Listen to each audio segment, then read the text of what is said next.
I had no intention of attending the Alderton Capital Awards dinner. It was my son-in-law's evening, and I was there as ballast, a warm body to fill the seat beside him while his colleagues collected their trophies and the wine went round. I had brought a tie I hadn't worn since my retirement dinner and a readiness to be bored in a pleasant enough way. I had not expected, in my 70 years on this earth, to sit in a hotel ballroom and watch a man I had known for 35 years become someone I had never met. I spotted Ernest before we sat down. He was at the cloakroom table in the foyer, a plain trestle affair just inside the ballroom entrance, draped in the hotel's burgundy cloth. Ernest Grady, 71 years old in March, dressed in an evening jacket that had been good once and was now simply careful. His hair was the color of a winter platform, that particular gray that comes from decades in the open air, and his hands, large hands, square at the knuckle, were busy sorting the numbered coat tickets into their proper order with the same unhurried precision I remembered from 35 years of watching him do the same thing with platform departure boards at Crewe. I thought, of course. Ernest had mentioned something about the venue work when I'd last seen him at the Railway Social Club. Part-time, he said. Just the evenings. Keeps the hands occupied. I raised my hand to him across the foyer, and he gave me a small, correct nod and went back to his tickets. That was Ernest. He did not make more of a thing than the thing required. My son-in-law, Daniel, touched my arm. You know the coatman. He worked my platforms for 35 years, I said. Crewe Station. Ernest Grady. Good man. Daniel looked at Ernest with the brief, unseeing glance of a person who has not been trained to notice such men. Then the doors opened fully and we went in to find our seats.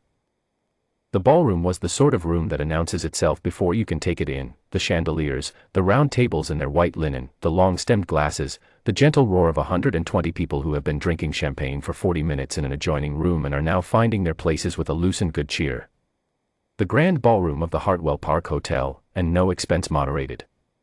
Along the far wall, flanking the low stage and the lectern, stood a Yamaha grand piano of the kind that concert venues keep for serious use, its lid raised, its keys a long white smile in the chandelier light. I noticed the piano in the way you notice anything that seems to be waiting for something. We were 10 minutes into the dinner, the soup just cleared, the main course not yet arrived, when I saw Howard Price come back to the stage with the expression of a man who has absorbed a small piece of bad news and decided to be publicly philosophical about it.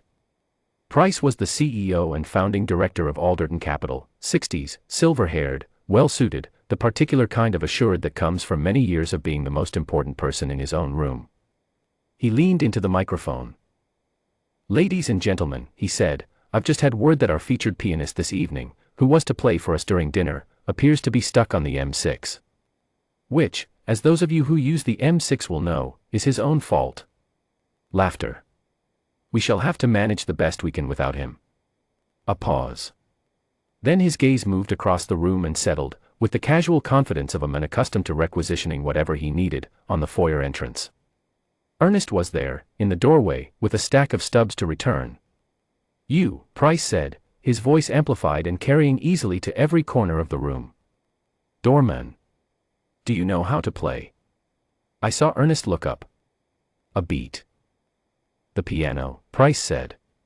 Can you play? We need something to fill the gap. Keep it simple, something the room can drink to. There was a soft ripple of amusement through the tables. Not cruel. The sort of laughter that comes from mild surprise, from the gentle comedy of a man in an evening jacket being asked something unexpected. I heard Daniel beside me give a small chuckle. I did not laugh. I was watching Ernest's face. He set the coat stubs down on the trestle table.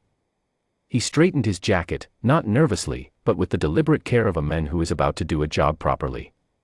And then he walked across the ballroom, between the tables, toward the piano.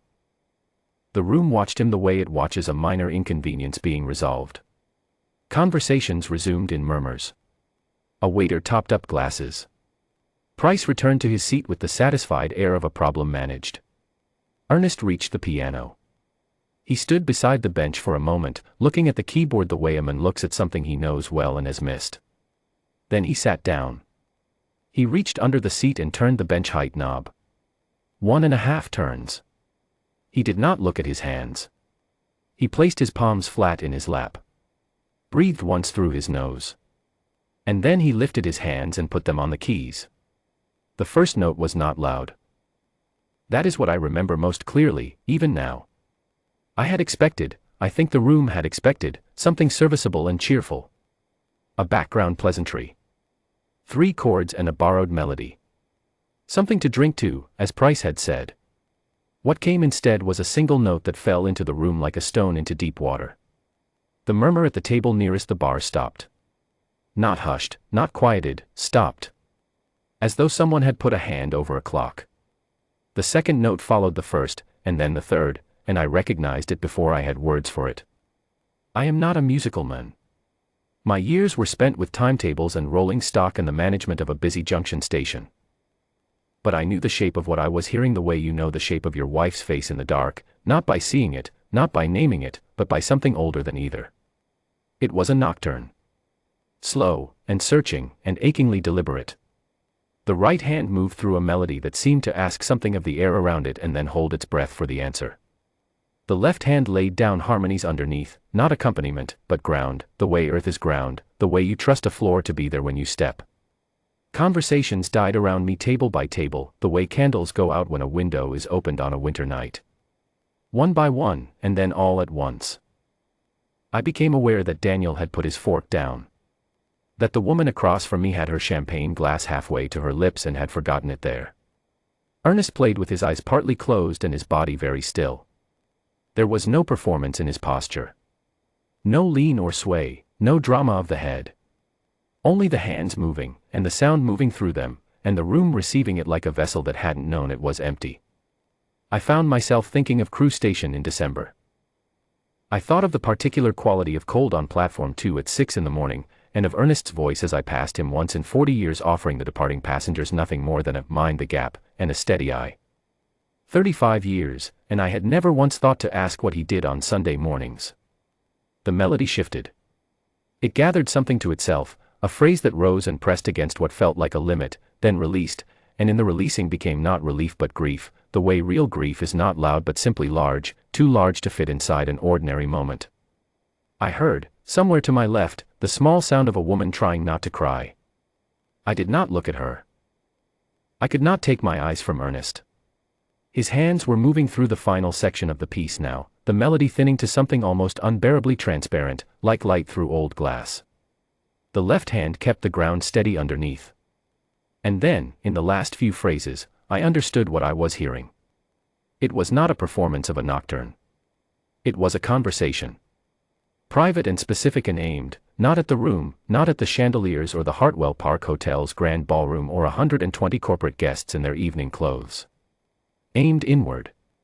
Aimed at something the rest of us could only stand at the edge of. The final chord was not struck. It was placed. As carefully as you set down something you have been carrying for a very long time. Then silence. Not the silence before applause. A different kind. The kind that happens when a room has been changed and knows it, and needs a moment before it can be anything again. I became aware, slowly, that my own hands were pressed together in my lap, though I had no memory of doing it. Across the table, the woman with the champagne glass was crying openly and making no effort to stop. Daniel, my son-in-law, 43 years old, a derivatives manager with an MBA from Bath, who had found the Coatman funny 4 minutes ago, was staring at the piano with the expression of a man who has just been shown something he did not know was in the world. The applause began somewhere to my right and spread fast, not with the polite acceleration of an awards evening but with the sudden urgency of people who need to do something with their hands. Chairs scraped. People stood. All around the room, in their black ties and their gowns, 120 people rose to their feet, and the sound of it built and filled the ballroom up to the chandeliers. Ernest sat very still for a moment. Then he placed his hands flat in his lap. And then he stood, and gave the room a single, correct nod, the same nod he had given me across the foyer, and walked back toward the cloakroom. I looked at Howard Price. He was still at his table. He had not stood. Or rather, he had risen part way, and stopped, caught between the impulse to applaud and something else, something older and less comfortable, that had found him out and would not let him finish the movement. He was looking at the piano with the expression of a man who has asked for something simple and received, instead, a reckoning. After a long moment he sat back down. He set his glass on the table. He did not pick it up again. I went to the cloakroom after. Most of the other guests had not yet thought to, or were still talking about what they had heard, and Ernest was alone with his ticket stubs. "Ernest," I said. He looked up. His face was composed, private, the same as it always was.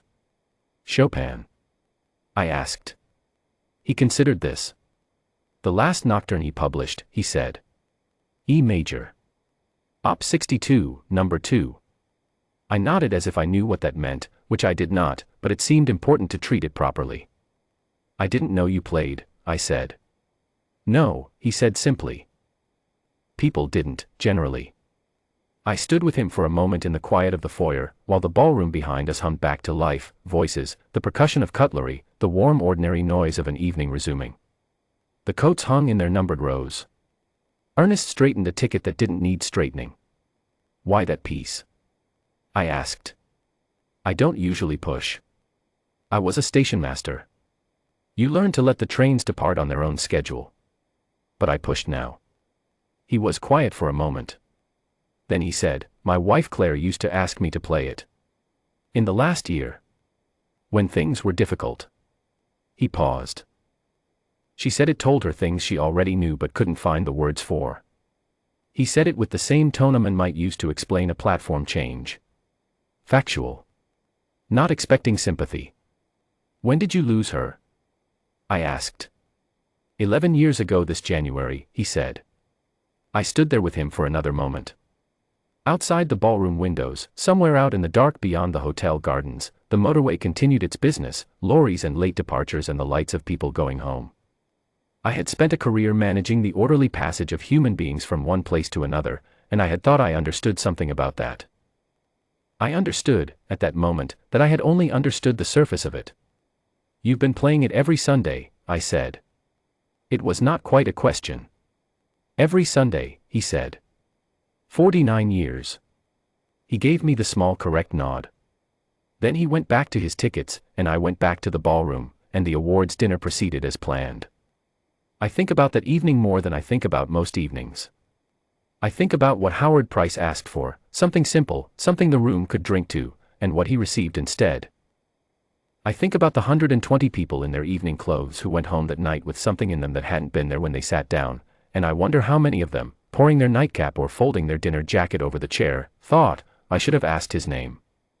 I knew his name. I had known it for 35 years. It turns out that was not the same thing as knowing him at all.